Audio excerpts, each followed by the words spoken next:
Box office దగ్గర festival week లో excellent కలెక్షన్లను సొంతం చేసుకున్న తర్వాత వర్కింగ్ డేస్ లోకి అడుగుపెట్టి కొంచెం స్లో డౌన్ అయినా కూడా తిరిగి వీకెండ్ ను మొదలు పెడుతూ అద్భుతమైన రచ్చ చేయడానికి సిద్ధమవుతున్న విక్టరీ వెంకటేష్ అనిల్ రావిపూడిల కాంబినేషన్ లో తెరకెక్కిన సంక్రాంతికి వస్తున్న సినిమా 10వ రోజున కొంచెం స్లో డౌన్ అయినా 11వ రోజున శుక్రవారం అవ్వడంతో మార్నింగ్ మ్యాట్నీ షోలకు 10వ రోజుకు సిమిలర్ గా ఓపెన్ అయ్యి తర్వాత ఈవినింగ్ షోల నుండి ట్రెండ్ ను గ్రోత్ రూపంలో చూపించడం మొదలుపెట్టిన సినిమా షోకు కలెక్షన్లను ఇంప్రూవ్ చేసుకుంటూ దూసుకుపోతూ ఉంది. దాంతో బాక్సాఫీస్ దగ్గర ఈ రోజు సినిమా మంచి కలెక్షన్లతో దుమ్ములేపే అవకాశం ఎంతైనా ఉండగా ప్రెజెంట్ ట్రెండ్ ను బట్టి చూస్తూ ఉంటే సినిమా 3 కోట్ల నుండి 3.2 కోట్ల రేంజ్ లో షేర్ ను మినిమం వసూలు చేసే అవకాశం కనిపిస్తూ ఉండగా ఫైనల్ ఆఫ్లైన్ టికెట్ సేల్స్ లెక్కలు కనుక బాగుంటే 3.5 కోట్ల దాకా వెళ్లే ఛాన్స్ కూడా సినిమాకు కనిపిస్తూ ఉంది. అంతకు మించి కలెక్షన్లను సాధిస్తే సినిమా ఫెంటాస్టిక్ లెవెల్లో గ్రోత్ ను చూపించిందని చెప్పవచ్చు. ఈ రోజున ఇక వరల్డ్ వైడ్ గా సినిమా బాక్సాఫీస్ దగ్గర 4.3 కోట్ల నుండి 4.5 కోట్ల రేంజ్ కు అటు ఇటుగా షేర్ ను సొంతం చేసుకునే అవకాశం కనిపిస్తూ ఉంది. ఫైనల్ ఆఫ్లైన్ టికెట్ సేల్స్ లెక్కలు బాగుంటే ఈ లెక్క మరికొంత పెరిగే అవకాశం ఉంది. ఓవరాల్ గా సినిమా స్ట్రాంగ్ నెంబర్స్ ను ఈ రోజు పోస్ట్ చేయబోతూ ఉండటంతో శని ఆదివారాలలో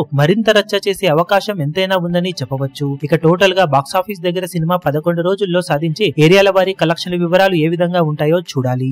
ఈ వీడియో మీకు నచ్చినట్లయితే లైక్ చేయండి, షేర్ చేయండి, ఛానల్ ను సబ్స్క్రైబ్ చేయడం మాత్రం మరవకండి. ఏ చిన్న అప్డేట్ ను మిస్ అవ్వకూడదు అనుకుంటే బెల్ ఐకాన్ ను ప్రెస్ చేయండి.